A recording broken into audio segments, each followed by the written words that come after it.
Hej, jeg vil gerne vise jer, hvordan I nemt, billigt og hurtigt kan optimere jeres drift og vedligeholdelse af gadebelysningen for kommunerne. Den første applikation, jeg gerne vil vise jer, det er, hvordan borgerne via jeres hjemmeside hurtigt og nemt kan indberette en fejl, når de går rundt ude i landskabet og ser, at der er en fejl på gadelyset.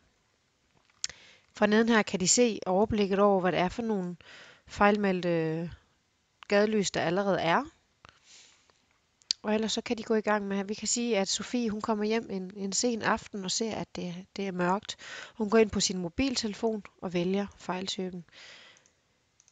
Der er en mørk lampe, eller en lampe, der i hvert fald ikke lyser, som er helt mørk. Sofie indtaster sit navn, og så gider hun ikke rigtig mere. Hun tænker, det må være nok, og trykker send indberetning.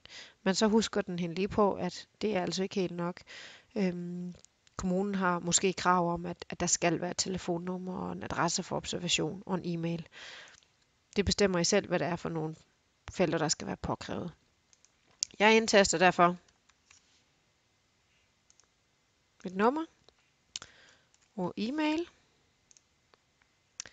og trykker og skriver adressen for observationen. Det kan være stien til fodboldbanerne.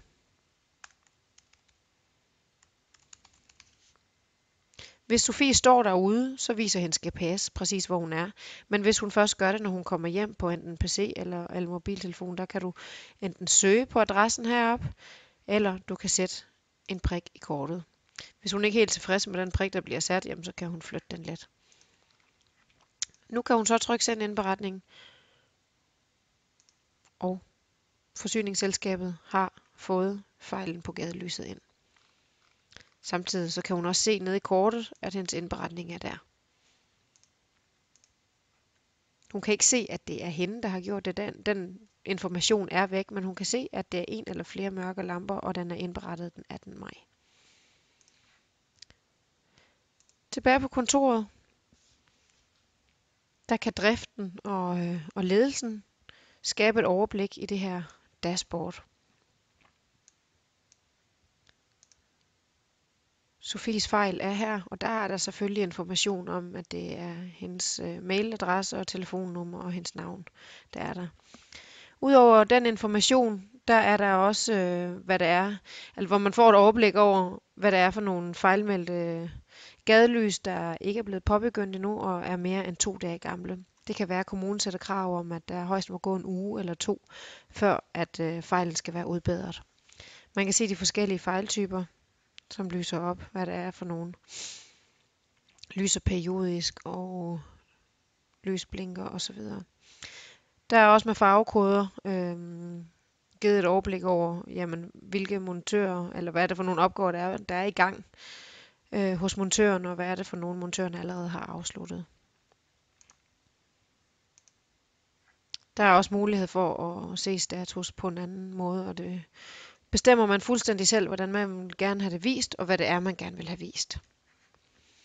Hvis man har mange montører, og det ikke er en god idé, at de selv får lov til at tage opgaven efterhånden, som de kommer ind, jamen så er der også et værktøj til at få et overblik over den mobile arbejdsstyrke og til at tildele arbejdsopgaverne.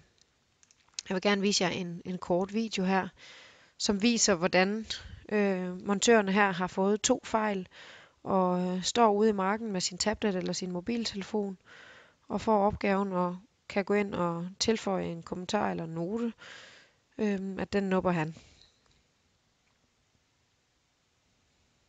Når han så står hen ved den pågældende, eller det pågældende gadelys, så starter han opgaven, og automatisk hopper den over i den applikation, der skal bruges, som i det her tilfælde er Collector-appen fra ArcGIS. Og den kan bruges til, at han kan gå ind og først og fremmest sige, jamen nu er jeg i gang med den her opgave.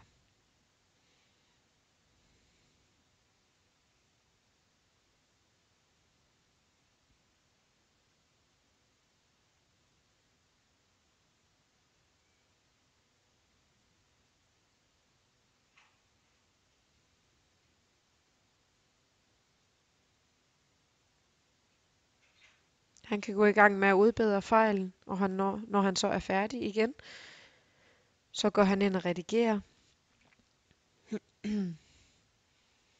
og fortæller, at nu er han færdig. Det kan også være, at han skal skrive noget om, hvad det er for en fejl, der har været, hvis det er en anden fejl osv.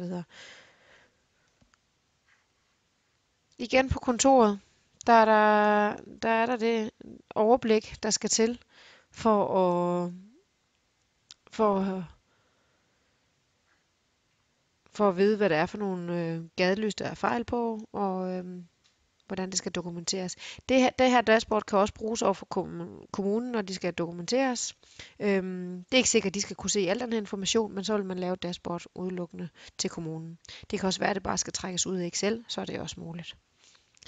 De gevinster, som I vil få ud af en løsning fra Paul, det er først og fremmest den korte time to market. På en uge eller to, der kan I, alt afhængig af hvordan jeres data er, der kan I være i luften med en færdig løsning, fordi at det er ren konfiguration. Det er slut med papirprint. Alt data håndteres et sted, i skyen i det her tilfælde, men bruges altså på tværs af hele arbejdsgangen, alt afhængig af roller osv. Fejlregistreringerne de vil være minimale, fordi at hele processen den digitaliseres, og der registreres kun én gang på en tablet eller en telefon.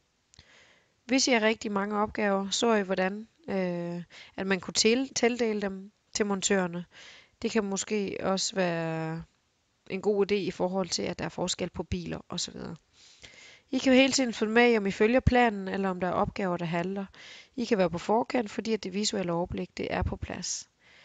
I forbedrer jeres datagrundlag ved at holde styr på jeres assets et sted. Uanset hvor mange modtagere der vil være, så er data nem at håndtere.